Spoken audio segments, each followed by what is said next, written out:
Hola a todos, amantes del misterio y lo paranormal. Mi primer libro, La oscuridad viene de adentro, fue el inicio de un viaje que ahora da su segundo paso. Esta noche os traigo un nuevo relato que lleva por título Hades y el pueblo maldito, y en él he recogido los oscuros hechos que le ocurrieron a Adrián Madero. Por cierto, os dejo los enlaces de compra de ambas obras abajo, en el primer comentario fijado. Muchas gracias de antemano por vuestro apoyo. Y oye, si os apasionan estas historias reales y queréis seguir descubriendo lo que acecha en las sombras, no olvidéis dejar un buen like y suscribiros al canal para ser parte de esta gran familia. Imaginaos la escena, tíos. Caminaba junto a mi compañero Rodrigo por las calles empedradas de aquel pueblo perdido en medio de la nada, buscando desesperadamente una salida. En la mano llevábamos un bastón de madera oscura y una vieja llave forjada a mano, aunque para seros sincero, aún no habíamos descifrado para qué servían exactamente. Quizás, pensaba yo, eran la clave para romper el maldito círculo que encerraba aquel lugar, para disolverlo como sal en agua. Recorríamos las callejuelas buscando el origen de ese círculo, pero os juro que con cada paso que dábamos, la desconfianza crecía en mi pecho como un nudo. El camino era siempre el mismo, pero los senderos cambiaban a cada vuelta, engañando a nuestros sentidos. Era como si alguien hubiera trazado una frontera invisible alrededor de nosotros, una línea que ninguno de los dos podía cruzar, por más que lo intentáramos. Rodrigo era un alma recién iluminada, y aún así deambulaba por ese lugar sombrío como si llevara años sin ver la luz del sol. Yo notaba cómo eso le pesaba en el alma, le consumía por dentro. De pronto, Rodrigo clavó la vista en el suelo, señaló la tierra reseca con el índice y me dijo: «Aquí comenzó todo, maestro». En su voz no había ni una sombra de duda. Y poco después llegamos a una especie de plaza. Las fachadas que la rodeaban eran de piedra vieja, de esas que huelen a siglos y a secretos inconfesables, muy típicas de nuestros pueblos más antiguos. En el centro exacto había un tablón de madera con letras grabadas que yo no reconocía, un alfabeto extraño que no era latín, ni árabe, ni nada que mi mente pudiera identificar. Sin duda alguna, ese altar formaba parte del círculo que nos atrapaba. Rodrigo pasó la mano temblorosa por la madera y me instó: «Maestro, usemos el bastón aquí, no nos queda otra salida». Y en ese preciso momento, de la nada, surgieron ante nosotros varias personas de aspecto corriente, con ropas de aldeano y rostros completamente inexpresivos, que se acercaron lentamente. «¿Qué buscáis?», nos preguntaron con una voz vacía, pero yo no respondí. Rodrigo se limitó a mirarme con un gesto muy significativo. Cuando mi compañero murmuró: «Maestro, son demonios», un escalofrío me recorrió la espalda y comencé a pensar rápidamente en qué podíamos hacer. En aquel momento solo contábamos con la fuerza de dos hombres comunes: o peleábamos cuerpo a cuerpo contra aquello, o encontrábamos la manera de romper el círculo y recuperar nuestros poderes antes de que fuera demasiado tarde para nuestras almas. Hubo un instante de silencio, de esos que te hielan la sangre, ¿sabéis? Entonces me fijé bien en aquellas figuras y, madre mía, lo que vi me revolvió el estómago. Tenían los pies girados al revés, avanzando hacia atrás de una forma grotesca. Y cuando hablaban, ¡buf! Sus labios no se movían al mismo tiempo que las palabras. Era como ver una película mal doblada, una pesadilla total. Los demonios ya no pudieron seguir ocultando su verdadera naturaleza. De repente sus rostros empezaron a deslizarse. La piel se les fundía como si fuera cera acercada al fuego. Sus cuerpos fluyeron como barro fresco, transformándose ante nuestros ojos en unas criaturas monstruosas y distintas. Justo cuando se disponían a abalanzarse sobre nosotros para hacernos pedazos, sorprendentemente retrocedieron. No entendía por qué, pero no iba a desaprovechar esa oportunidad. Aproveché el momento de confusión y clavé el bastón junto a aquel tablón de madera. En ese instante, las letras grabadas comenzaron a brillar con una luz extraña. Empecé a rezar con todas mis fuerzas, a murmurar esas oraciones antiguas que me había enseñado mi padre, esperando un milagro. Cuando ya parecía que el aire se iba a abrir ante nosotros y nos íbamos a librar, una sombra distinta, mucho más densa, cayó sobre la plaza. «¡Por todos los santos!», exclamé al darme la vuelta, asustado. Frente a nosotros, bloqueando nuestra esperanza, estaba el cura de aquel lugar maldito. Vestía una sotana negra con el alzacuello sucio y en la mano sostenía un báculo del que colgaba una piedra verde. Dios, esa piedra brillaba con una luz que era más oscura que la mismísima noche. El cura nos clavó la mirada, sin parpadear, a Rodrigo y a mí. Con una voz cargada de veneno soltó: «¿Creíais que podríais romper este círculo, gusanos de barro?». Yo, tratando de mantener la compostura, recité una jaculatoria en voz baja y le respondí enfrentándome a él: «Padre cura, parece que ha olvidado usted de dónde viene. También usted fue creado del barro. También usted tiene a Dios como Señor». Su rostro se contrajo en una mueca de pura rabia y golpeó el suelo con su báculo. Al instante, la tierra bajo nuestros pies empezó a temblar. «Mala señal», murmuré, y antes de que pudiera añadir nada más o intentar algo, el círculo volvió a cerrarse sobre nosotros, atrapándonos de nuevo. El cura se había acercado muchísimo, lo tenía casi encima. Os juro que justo cuando pensaba en lanzarle un puñetazo en la cara para quitármelo de encima, el báculo golpeó de nuevo el suelo. Esta vez el temblor fue tan increíblemente violento que me costaba mantenerme en pie. Rodrigo perdió el equilibrio por completo y cayó de bruces contra la tierra. «No os acerquéis a ese traidor», me gritó Rodrigo desde el suelo. Yo, por mi parte, intentaba a duras penas mantenerme erguido, con la mente a 1000 por hora, pensando en cómo atacar a aquel maldito cura. Porque, vamos a ver, si mis sellos y mis protecciones de toda la vida no funcionaban dentro de aquel círculo diabólico, ¿acaso me iba a acobardar yo ante un hereje como aquel? Ni de broma. Pero el cura debió de intuir que me iba a lanzar a su cuello, porque de repente emitió un sonido, Dios, un sonido espeluznante que os juro que no podía salir de ninguna garganta humana. Y al instante me quedé completamente paralizado en el sitio. No podía moverme, ni siquiera agitar un maldito dedo. Entonces, con una expresión de odio que me heló la sangre, comenzó a hablar. Con una calma cargada de veneno, nos soltó: «No saldréis de aquí. Yo construí este lugar. Nuestro señor Baltasar os quiere aquí». Luego se giró hacia los demonios que pululaban a su alrededor y les ordenó traer las cadenas. Aquellas criaturas sacaron de la nada unas cadenas de metal pesadísimo y argollas para el cuello, y varios de ellos se lanzaron como bestias sobre mí. Sentí cómo el metal se enroscaba primero en mis tobillos y luego en mis muñecas. En cuestión de segundos, escuché el cerrojo. Las cadenas estaban heladas, pero os prometo que donde rozaban la piel ardían como brasas del mismo infierno. A Rodrigo le hicieron exactamente lo mismo. Y fijaos lo que es la mente humana. A pesar de estar en la peor situación imaginable, me dio por echarme a reír a carcajadas. Rodrigo me miró como si me hubiera vuelto loco y me preguntó si estaba bien, que por qué me reía. «¿Y por qué no voy a reír, Rodrigo?», le contesté. «Mira en qué estado tan lamentable hemos acabado. ¿Era este el destino que merecía yo? ¿O tú, que eres un alma de pura luz?». Él asintió con una sonrisa tristísima, dándome la razón, mientras contemplaba sus propias cadenas.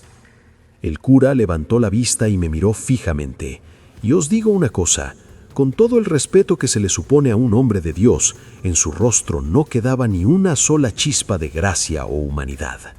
Se le veía tan corrompido, tan maldito, que os juro que de haber podido soltarme, lo habría puesto de rodillas a base de golpes.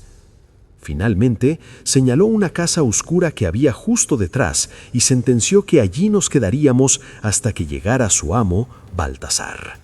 Sin darnos tiempo a asimilarlo, los demonios nos agarraron y comenzaron a arrastrarnos sin piedad por la tierra. Nos metieron a empujones en una casa pequeña, de esas con puertas de madera estrechas y techos bajos que te ahogan. Al entrar, eché un vistazo a mi alrededor. Apenas había una mesa vieja, unas cuantas sillas rotas y unas alfombras polvorientas tiradas por el suelo. Cuando esos demonios cerraron la puerta de golpe, escuché el clic metálico del cerrojo, y os aseguro que sonó como una sentencia de muerte. Miré a Rodrigo, que estaba a mi lado, y le pregunté: ¿cómo es posible que actúen así? ¿No te parece rarísimo que se comporten como si fueran personas normales? Él asintió, todavía en shock, y me confesó que al principio los había tomado por hombres corrientes antes de que revelaran su forma demoníaca. Pero en sus movimientos hay algo extrañamente humano, maestro, me dijo. Da la impresión de que ni ellos mismos saben bien qué demonios son. De repente, desde fuera, nos llegó la voz del cura gritando como un desquiciado: «¡Basta ya! No volváis a contradecirme. ¡Se quedan aquí!». Luego el sonido de sus pasos se fue alejando lentamente en la oscuridad. Permanecimos encadenados en aquella habitación, a oscuras, pasando horas interminables sin cruzar una sola palabra, simplemente aguardando el horrible destino que nos esperaba. Al cabo de lo que pareció una eternidad, no aguanté más y rompí el silencio. «Rodrigo, llevamos aquí no sé cuántas horas y fíjate, no tengo ni pizca de hambre ni sed. Podrían haber pasado 2 días al menos. ¿Crees que el tiempo aquí dentro de este círculo corre más despacio que en el mundo real?». Él me respondió con la mirada perdida y una sola frase: «No lo sé, maestro». Me puse a pensar en voz alta, porque, Dios, de nada servía quedarnos allí sentados llorando nuestra desgracia.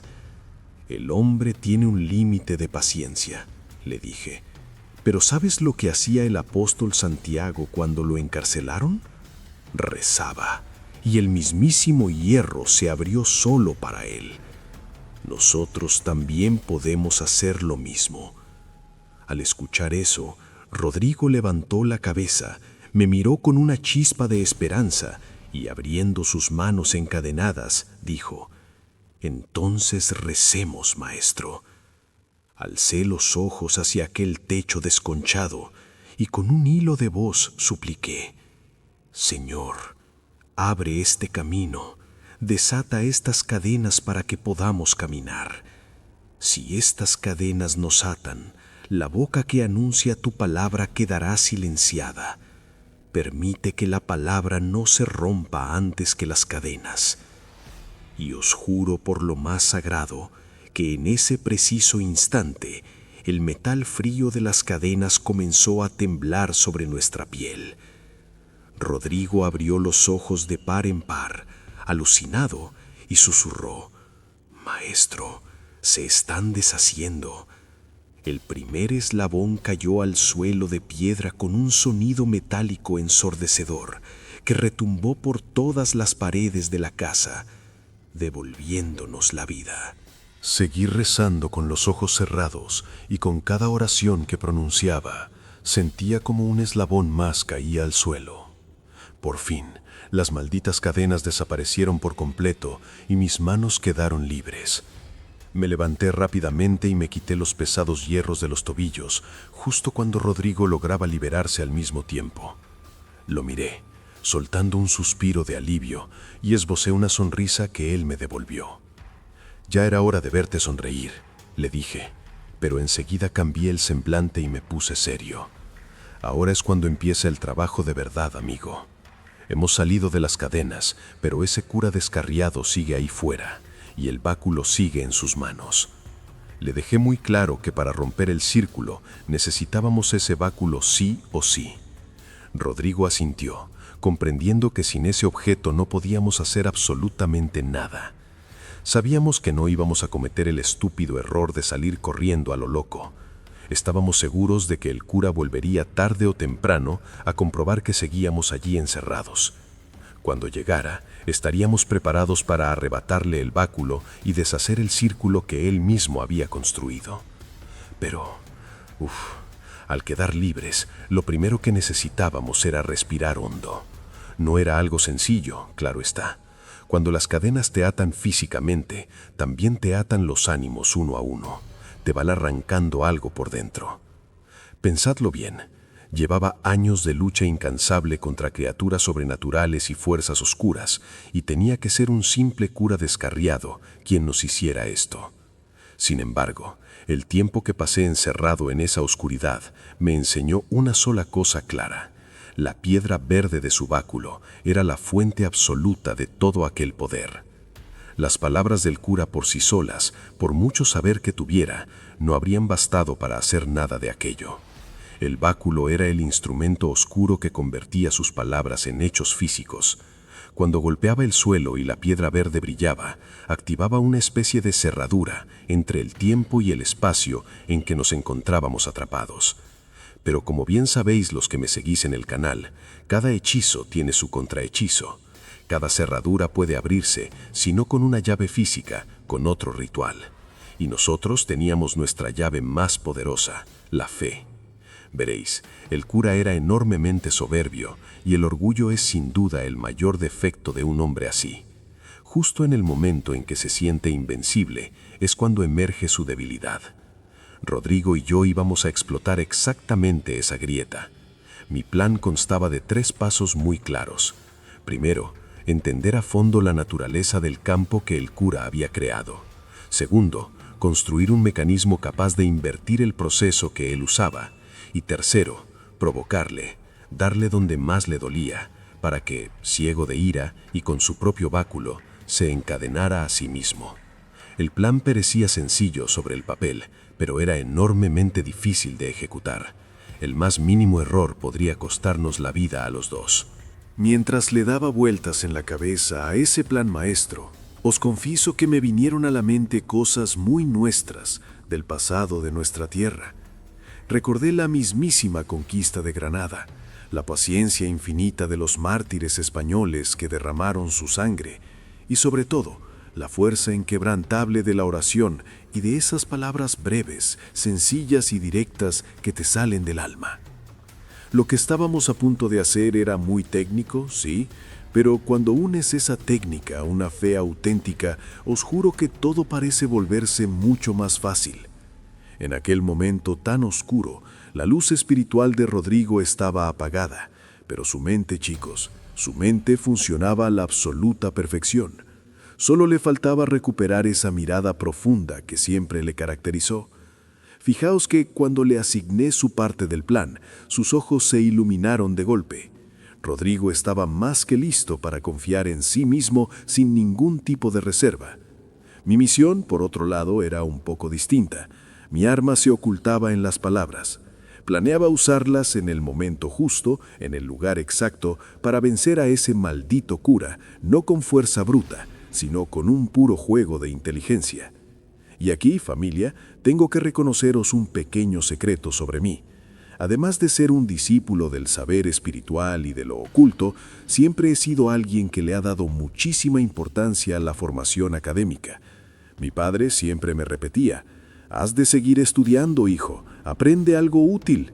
Y vaya si le hice caso, no descuidé los estudios.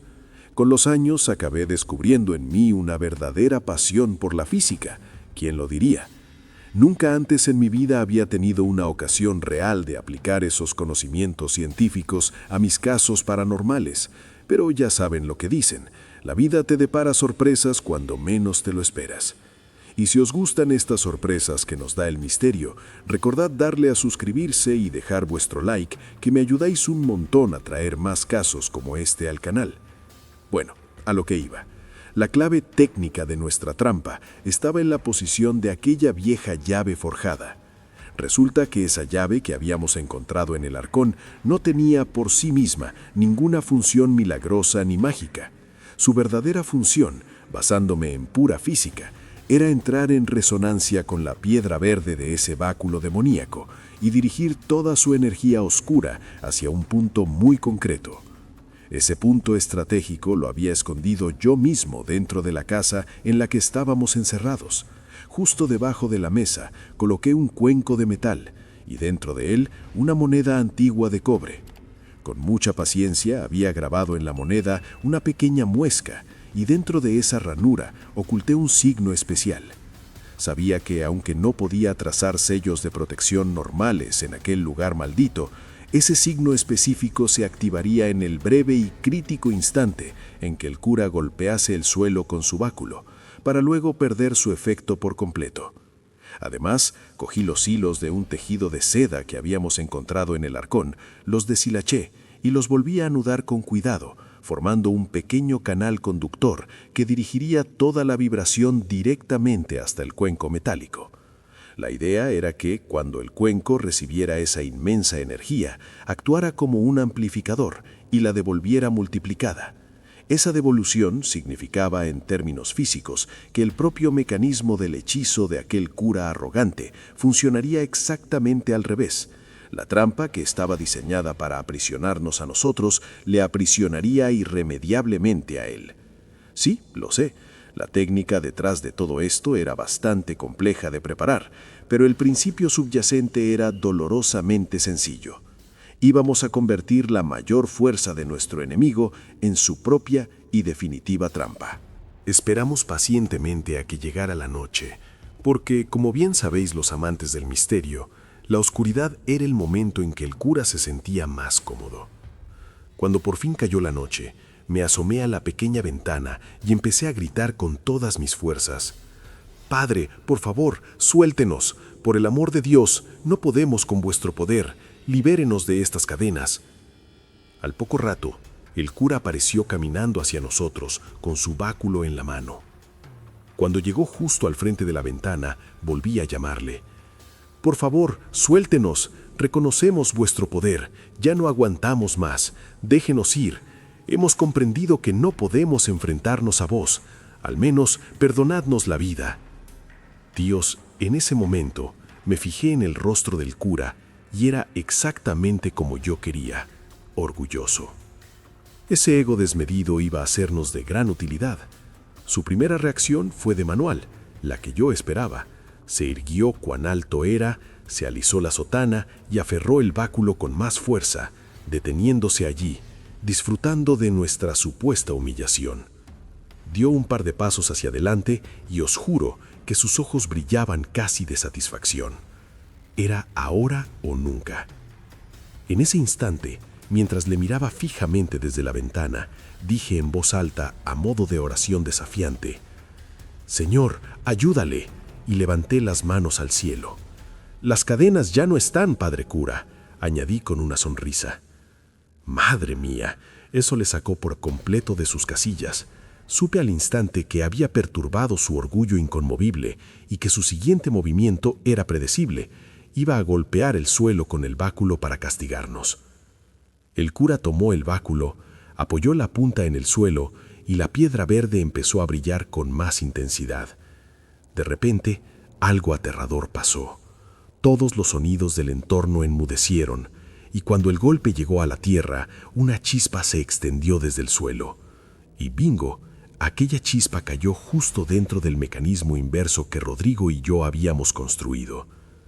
Pero el orgullo ciega, amigos míos. El orgullo del cura le jugó una mala pasada y en lugar de detenerse al notar que algo había cambiado y retirar el báculo, se dejó llevar por la furia y golpeó con más fuerza. Ese segundo golpe fue violentísimo y trajo un eco mucho más potente. La luz verde que emanaba del cuenco rebotó y se lanzó contra el cura, y la energía fluyó de vuelta hacia el báculo de forma imparable. La piedra del báculo invirtió el hechizo con su propia energía, y entonces el cazador fue cazado. Cuando el hechizo se invirtió, el cura quedó encadenado a sí mismo. Cadenas de hierro macizo brotaron del suelo y se enroscaron sin piedad en sus muñecas, sus tobillos y su cuello. En ese instante de confusión, Rodrigo salió disparado de la casa. Yo iba detrás de él con la idea de deshacer el mecanismo y usar el báculo para hacer un último sello, uno que impidiera que ese maldito cura recuperara sus fuerzas. Pero cuando salí corriendo, Rodrigo ya se me había adelantado. Tenía el báculo en la mano y estaba plantado frente al cura, desafiante. Imaginaos la escena. El cura ardía de pura rabia.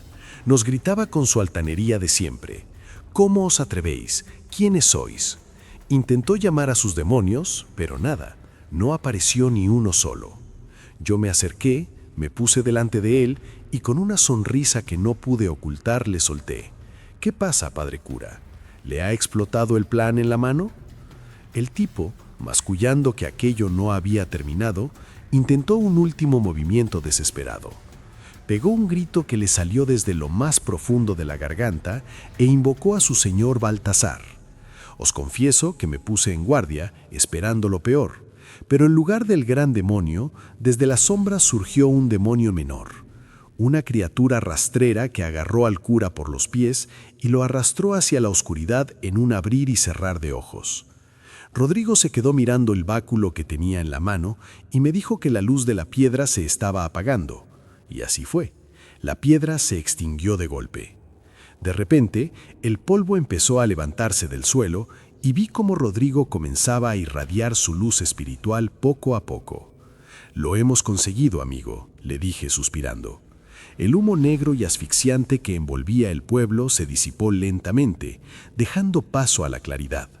El círculo se deshacía, la tierra volvió a ser tierra, los colores de las casas revivieron. Se sentía que el tiempo en ese lugar maldito volvía a correr. Al mirar a nuestro alrededor, vimos que los aldeanos comenzaban a salir y a congregarse. Parecían volver en sí, se miraban unos a otros súper confundidos y algunos hasta volvían a sus quehaceres cotidianos como si nada. Unos ancianos nos miraban con los ojos desorbitados, preguntando por qué los habíamos convocado en la plaza. Era como si acabaran de despertar de un sueño larguísimo. Sin perder tiempo, sacamos la piedra maldita del báculo, la pusimos en el suelo y yo mismo la hice pedazos con una piedra grande. Una anciana se nos acercó, frotándose la cabeza, y me preguntó qué había pasado, que por qué le dolía tanto la cabeza y a dónde había ido el cura. La miré con compasión y le dije la verdad. El cura había venido a haceros daño, señora, pero con el permiso de Dios lo hemos expulsado para siempre. Y os aseguro, chicos, que aquella noche, por primera vez en mucho tiempo, ese pueblo durmió en paz. Aquella misma noche, mientras el pueblo dormía, me dediqué a deambular por sus calles adoquinadas. El tiempo, al fin, volvía a correr con total normalidad, y se notaba en el ambiente. Todos habían vuelto a sus cosas de siempre. Pero, familia, había algo que me rondaba la cabeza y no había podido descifrar. Si el pueblo estaba completamente aislado dentro del círculo, ¿quién demonios le había avisado a mi padre de que aquí había un problema? Saqué el móvil, vi que por fin tenía señal y le llamé rápidamente. «Padre, aquí hemos terminado», le dije. Le expliqué que el pueblo era imposible de penetrar desde fuera o de abandonar desde dentro, y le solté la gran pregunta. «Por Dios, ¿quién te avisó?». Escuché a mi padre suspirar al otro lado del teléfono, un suspiro de esos pesados, y me respondió que había sido un viejo amigo suyo, un sacerdote con el que mantenía largas conversaciones, y me preguntó si lo habíamos encontrado. Miré a Rodrigo con un asombro que no os podéis ni imaginar.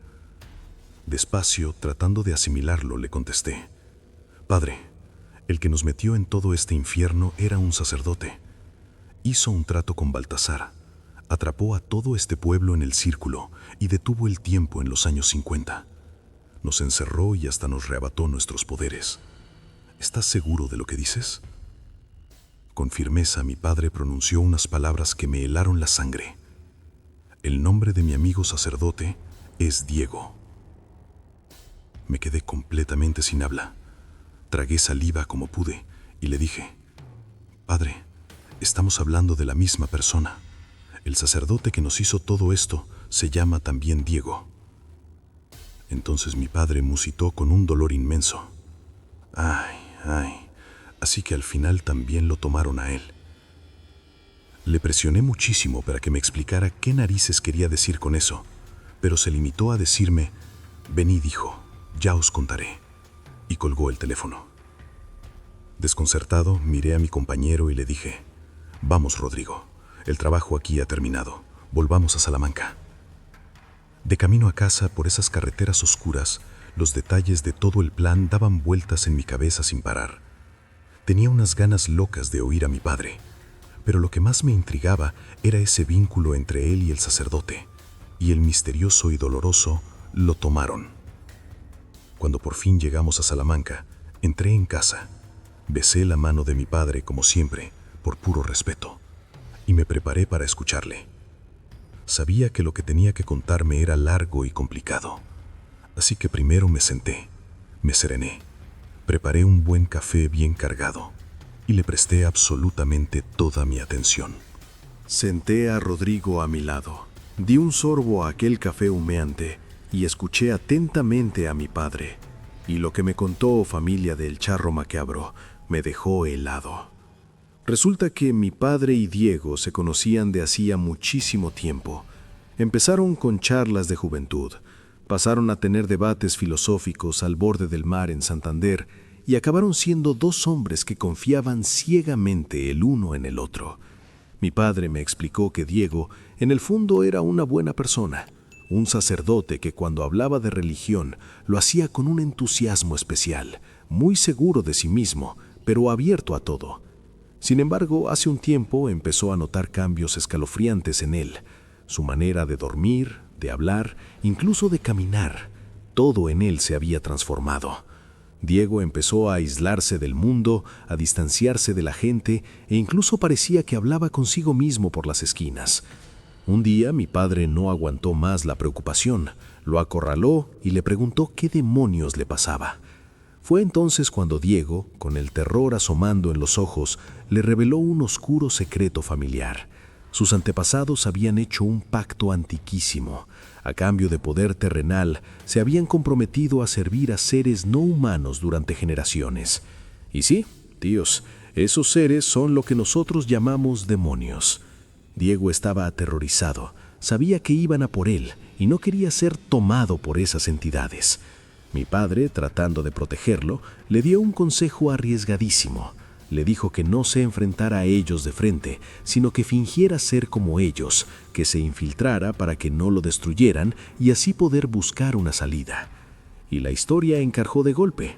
Hace unos días, Diego llamó a mi padre súper nervioso, con el tiempo justo para decirle, manda a tu hijo, hay un pueblo, tengo poco tiempo.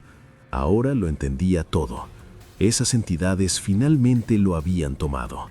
Diego estaba intentando desesperadamente infiltrarse entre ellos y por eso tuvo que tratarnos así y encerrarnos en aquel círculo para fingir frente a sus amos. De hecho, cuando mi padre me preguntó si Diego había intentado matarnos en algún momento, me di cuenta de la verdad. No, le respondí. Dijo que Baltasar vendría en persona a acabar con nosotros. Nos estaba ganando tiempo. Mi padre, con un nudo en la garganta, me hizo prometer que si alguna vez volvíamos a cruzarnos con él, intentaríamos salvar su alma a toda costa. Se lo prometí de corazón.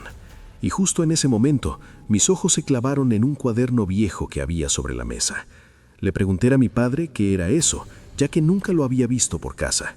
Me contestó que lo había empezado hacía poco para anotar los casos paranormales que le llegaban, porque la memoria ya le empezaba a fallar por la edad. No pude resistir la curiosidad. Lo tomé y empecé a leer. Había 2 casos apuntados, pero el segundo me puso los pelos de punta. En un remoto pueblo de las Urdes, un hombre había sufrido un brote de locura, había asesinado a toda su familia y luego se había ahorcado. Lo más macabro de todo era que en las palmas del cadáver aparecía grabada a cuchillo una estrella de 5 puntas, y el único superviviente de la masacre era un niño de tan solo 10 años. En ese mismo instante sentí un escalofrío. Cerré el cuaderno de golpe, miré fijamente a mi compañero y sentencié: Rodrigo, prepárate. Mañana, justo después del alba, nos ponemos en camino hacia las Urdes. Y así, queridos amigos de El Charro Macabro, se cierra este capítulo, pero nuestra lucha contra la oscuridad acaba de empezar. Si queréis acompañarme a investigar este escalofriante caso en las Urdes en el próximo video, asegúrense de reventar ese botón de like, suscribíos al canal y dejadme en los comentarios qué opinan de la historia de Diego. Un abrazo escalofriante y nos vemos en las sombras.